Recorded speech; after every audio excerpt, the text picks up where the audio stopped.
semuanya, aku Sri Reski Amelia, mahasiswa Ilmu Komunikasi Universitas Mataram. Dan kali ini aku ingin mengajak teman-teman untuk mengikuti acara podcast yang sangat spesial sekali, yaitu podcast Buka Buku Kasrat XHDC Media, yang dimana pada kesempatan kali ini kita bersama tamu yang sangat spesial sekali, yang merupakan dosen di program studi Ilmu Komunikasi Universitas Mataram, namun menjadi seorang penulis buku yang karyanya sudah terbit di Gramedia Pusaka Utama nih, yang dimana ada Mbak Bai Fira Safitri, Asikom Mikom. Betul. Iya. Selamat siang semuanya. Iya, selamat siang Mbak. Ternyata sangat antusias sekali ya hari ini, Mbak. Betul. Iya, karena kita akan membahas bukunya. Iya. Jadi bisa kita lihat di depan sini ada karya-karya dari Mbak Fira, yang dimana kita hari ini akan fokus untuk melihat atau mengetahui lebih lanjut tentang buku Mbak Fira yang berjudul Dia Tidak Boleh Tahu Aku Mencintai Dia gitu. Dari judulnya aja udah kayak wah gitu kan ya, bumper. Apalagi sebagai seorang yang penyuka romance, saya sendiri merasa sangat wow dengan judulnya gitu Mbak. Tapi sebelum kita bahas tentang judul, saya ingin lebih mengetahui nih alasan kenapa Mbak Fira memilih untuk menulis buku ini. Apa sih alasannya gitu? Alasan untuk menulis bukunya atau alasan untuk menulis secara general? Alasan untuk menulis buku ini sendiri secara khusus. Sebetulnya setiap buku itu pasti memiliki perjalanannya tersendiri ya, dari mulai proses pencarian ide hingga penerbitan gitu. Biasanya sih kalau untuk buku, saya tuh selalu memulai dari premis yang kita temukan. Kalau untuk premis tentunya apabila premisnya sudah kita temukan nih gitu, tinggal eksekusi penulisannya gitu. Nah biasanya dalam setiap buku itu ada semacam pesan yang ingin kita sampaikan ya, apalagi sebagai penulis tentu ada hal-hal yang mungkin tidak bisa kita katakan secara lisan kepada banyak orang, tetapi dengan menulis biasanya lebih mudah menjangkau audiens kita gitu ya. Kan kita mungkin tidak bisa menemui beberapa orang dalam jumlah banyak gitu ya, tetapi dengan adanya pendistribusian buku gitu ya, kita melihat menulis ini sebagai media untuk menyebarkan pesan gitu sih, sebenarnya seperti itu. Tapi ya kembali lagi ya ke setiap penulis tentu memiliki tujuannya tersendiri gitu. Kalau untuk saya pribadi sih lebih ke ya hiburan, menyebarkan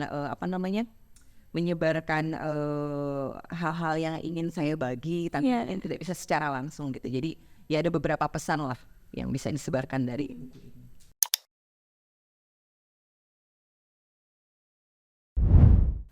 Sebetulnya judulnya untuk Dia Tidak Boleh Tahu Aku Mencintai Dia ini mengalami pergantian judul ya. Judul pertamanya itu yang saya ajukan Forever London gitu. Saya berusaha untuk menonjolkan setiap judul saya itu memiliki identik dengan kota yang menjadi setting cerita gitu.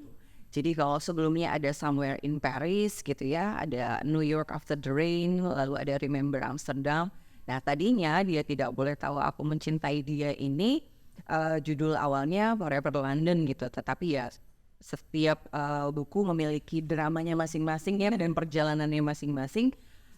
Setelah diskusi dengan rekan-rekan editor dan tim marketing gitu ya dari penerbitan, kami sepakat untuk mengubah judulnya menjadi bahasa Indonesia gitu.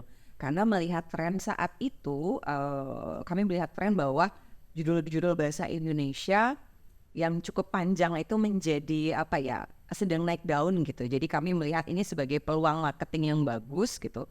Ya jadinya akhirnya yaitu Forever London berubah judul menjadi Dia Tidak Boleh Tahu Aku Mencintai Dia. Iya.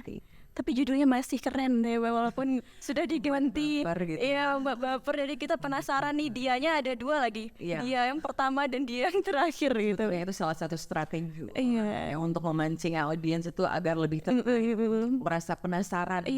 Dianya ini siapa yang sedang itu? Iya, benar-benar. Mereka atau cewek? Benar banget. Mbak Fira sendiri karena banyak banget kan bukunya, ada bahkan lebih dari 3 buku nih yang diterbitkan. Untuk buku Dia Tidak Boleh Tahu Aku Mencintai Dia ini apa sih yang memiliki arti pentingnya, arti yang membuat dia spesial daripada buku-buku lain? Setiap buku itu spesial ya. Bayangkan aja buku ini sudah seperti anak gitu ya, maksudnya anak kan pasti memiliki takdirnya masing-masing ketika dia sudah dipublikasi ya, ketika dia sudah terbit gitu. Tetapi kalau untuk arti penting buku ini, ya kalau untuk saya pribadi ya saya bisa menyebarkan lebih banyak pesan untuk self love sih sebetulnya kalau untuk di buku ini gitu. Tetapi lebih ke self love gitu ya. Kalau untuk yang buku Dia Tidak Boleh Tahu Aku Mencintai Dia ini, dan office romance mungkin ya, karena saya melihat masih diminati ya, romance komedi, bukan romance komedi tetapi memang kisah yang berlatar office romance itu masih diminati oleh pasaran. Jadi pada saat itu saya mencoba menulis itu.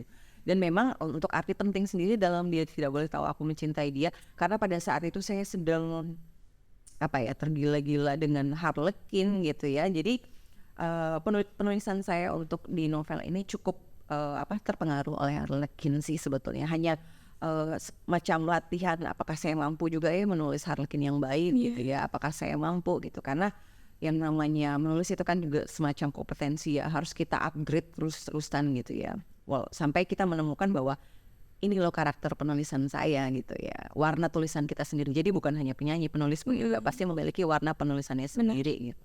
Dan kalau arti penting ya biasanya memang setiap buku ada sesuatu yang ingin saya tonjolkan gitu ya. Dan memang dia Tidak Boleh Tahu Aku Mencintai Dia ini memang self love sih, lebih ke self love gitu.